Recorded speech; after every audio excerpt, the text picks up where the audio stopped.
Shalom, brother. Shalom. It's brother Kamal Mahar here, back at it again. First thing first, we give all praise to Yahawah, Bahasham, Yahawashi, Bahasham, qadash. Double honor to the apostles and elders on this true form from GMS. Blessings to the Akim there preaching his word with whole our true sincerity. Blessings to 144,000 and 1/3 entirely. The first fruits kingdom of heaven, the house of David, the Biyaf Dawadah. And shalom to brothers out there speaking in different tongues and looking different nations. Shalom. So today, brothers, man, I wanted to, a Lord willing edify you brothers on, just on the the prophecy of that Esau is going to get what they got going for what they did to the children of Israel. They didn't put us into slavery. They got to go into slavery. They didn't shed the blood of the Lord's people. Yahawah Bashim Yahawashi, they blood got to be shed. So it's basically a blood for blood. And contrary to Christianity and to popular belief, this thing that we in is not about peace and love, man. This is only peace and love for the elect of the nation of Israel, the so-called Negroes, Latinos, Native Indians. But to go on what I was just saying, the so-called Christians, they believe that that Yahawah Bashim Yahawashi is for everybody, which they're not worshiping Yahawah Bashim Yahawashi, but their God is what you call Jesus Christ, Caesar Borgia.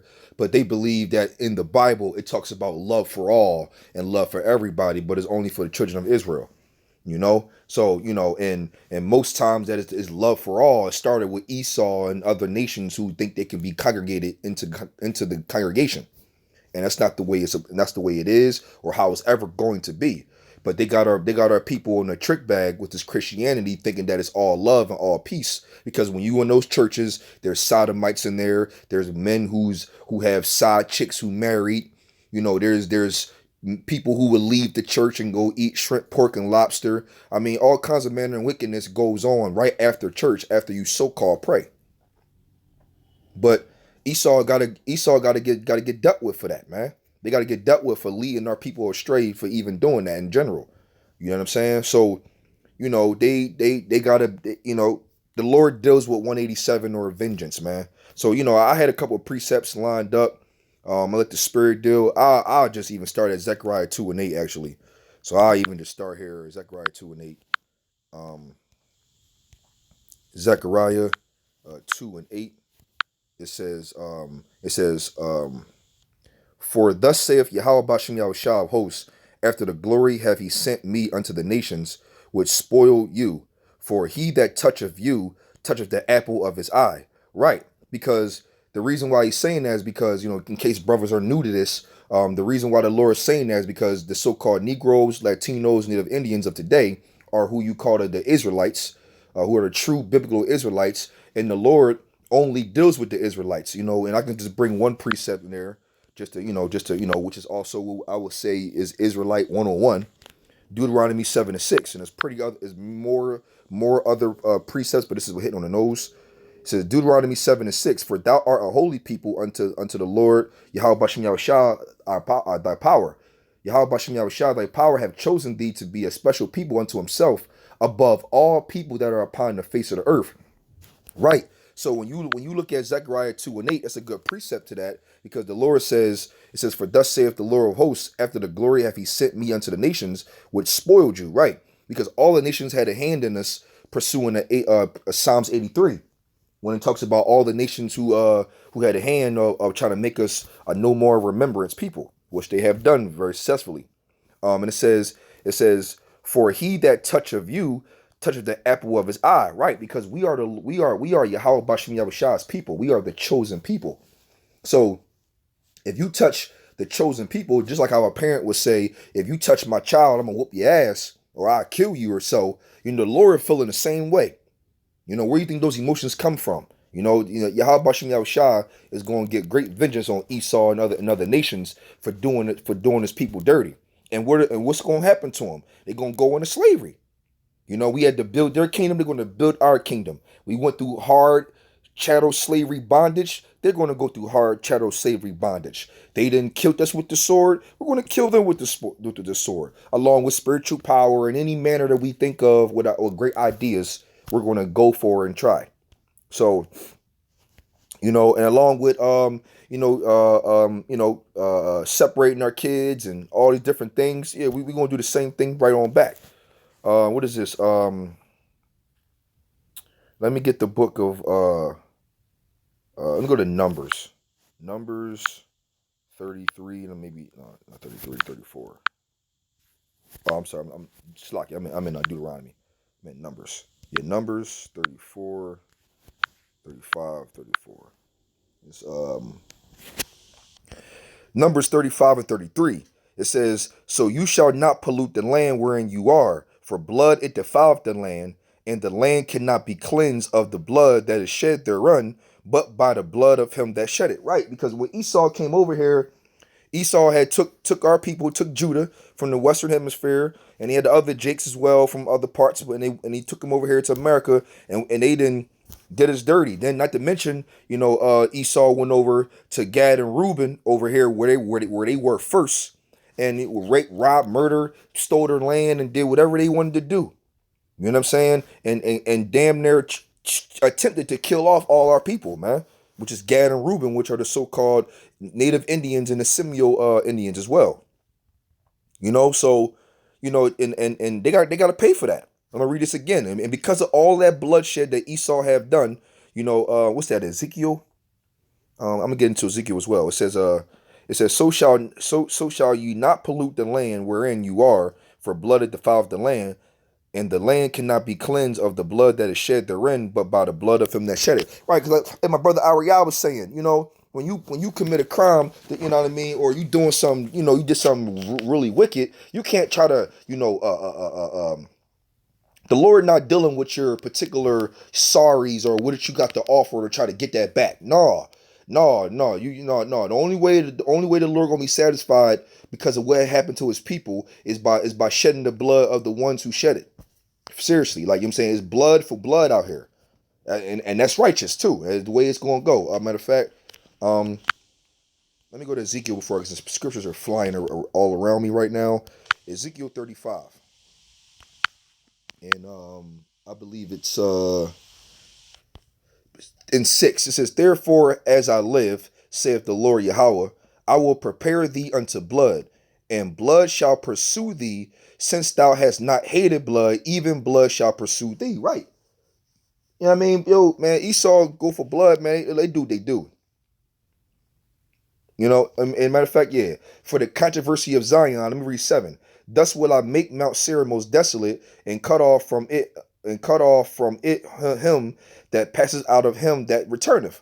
Right, man. The Lord, listen, and Esau, they're like in my past video, I was saying that when we talk about Esau's pride, I put a video up maybe a day or two ago, about Esau's pride, and the reason why, from a natural human nature standpoint, vainly speaking, what happens is when you're in a competitive nature and you're so-called on a so-called win streak or undefeated, your head and your ego blows up really well, and it tends to put a person into a mindset of can't nobody touch me, not even the Lord can even touch him. That's how Esau deals, especially when I was in Isaiah 14. But that's pretty much what's going on. They so undefeated that they all high almighty on what they're doing. So they continue to do massive wickedness, thinking that Yahawashi Yahawashi is not on to them. They're in a trick bag. So, and the Lord said he going take vengeance onto him, and do him back dirty. Absolutely. What was that? I wanted to get absolutely. Revelations 13 and 10. Israelite 101, I will say. It says, Revelations 13 and 10. "He that leadeth into captivity shall go into captivity." See, Esau is not reading this. They're the elites know what this is, but at the end of the day, though, didn't they lead us into captivity multiple times? And did us dirty with channel slavery, I mean, shoot, butt breaking, knocking teeth out. I mean, lashes, separating our kids, raping the wives in front of the husband. You name it. Cutting open the woman's stomach and let the baby fall out, and then use the baby for alligator bait and stuff like that. You know, hanging us and lynching us and making skepticals about it, and eat popcorn and cotton candy while it's happening. You know, all these different things that they did to us during captivity, we're going to get them back, man. And it says, he that killeth with the sword must be killed with the sword. Here is the patience and the faith of the saints. Absolutely. We are desiring to get back. You know, the so-called Negroes, Latinos, and the Indians, we are meditating terror on on the wicked, man. Meditating terror, man. Let alone we royalty. We know we royalty.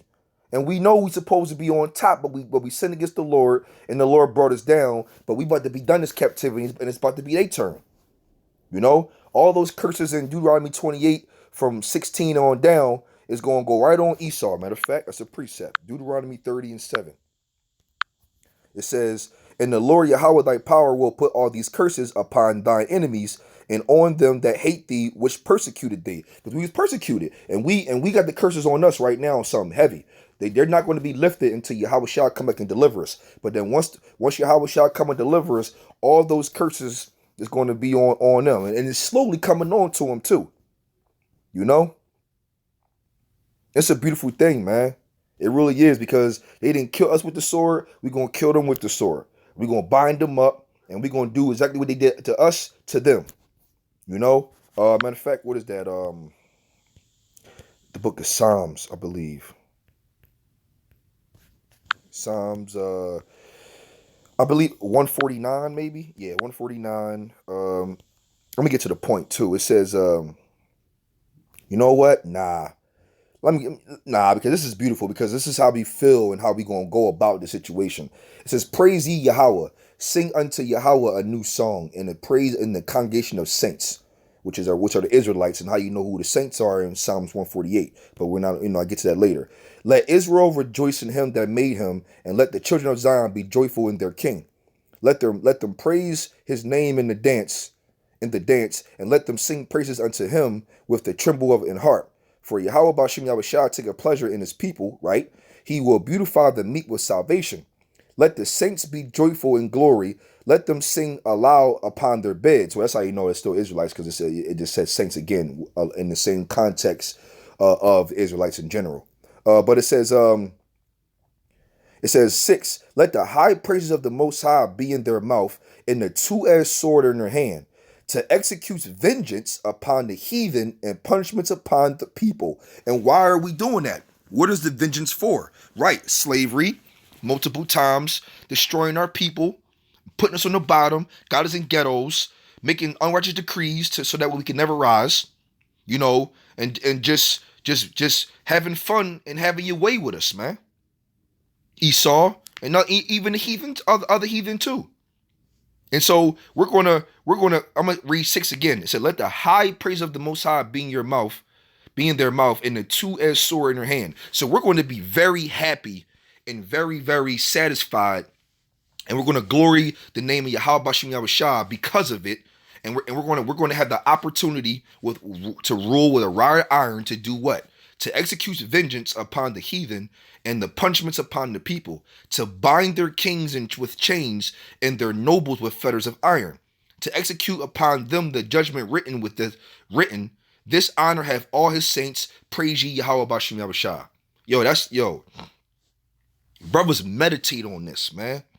We meditate on such glory, because the Lord said, pray ye upon me, and I will give you. Matter of fact, no, that's Psalms, the 2nd chapter, right? Because they did it to us, man. So it's only only right to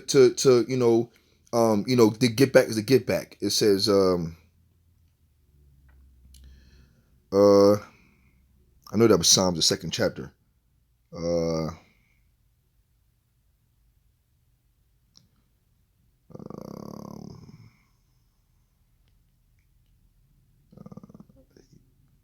It says Psalms 2, and I start at 7. It says, I will declare the decree.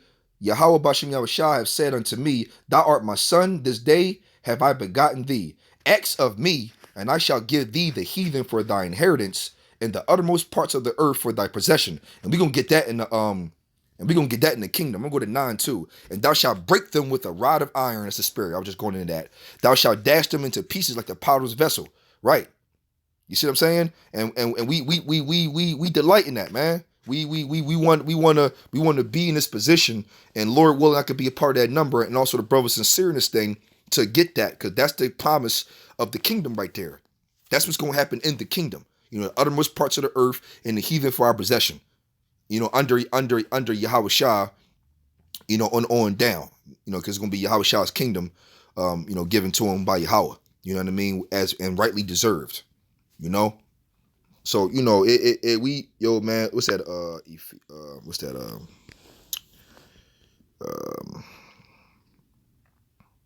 Ephesians, I believe it's Ephesians 1:6.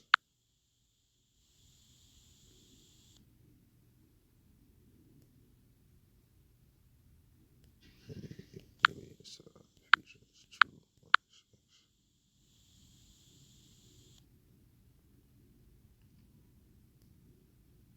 I know where it's it's Thessalonians. Might be Thessalonians.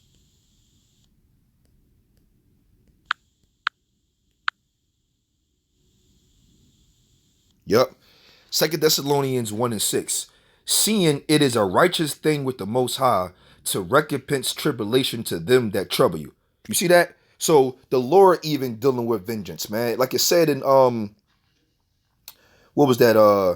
I read Zechariah. Was that Zechariah 2:8? I believe I would just end Zechariah 2:8.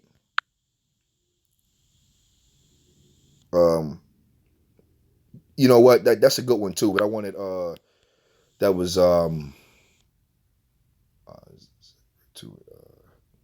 Ezekiel 35:6. Yeah, 35:6 Ezekiel. That's where that at. The Wadi Bahasham shot for that. 35:6. It says therefore. Oh no, Shalakia. I might have been right for the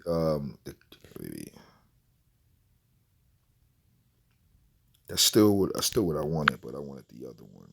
You know what? I had a couple precepts lined up.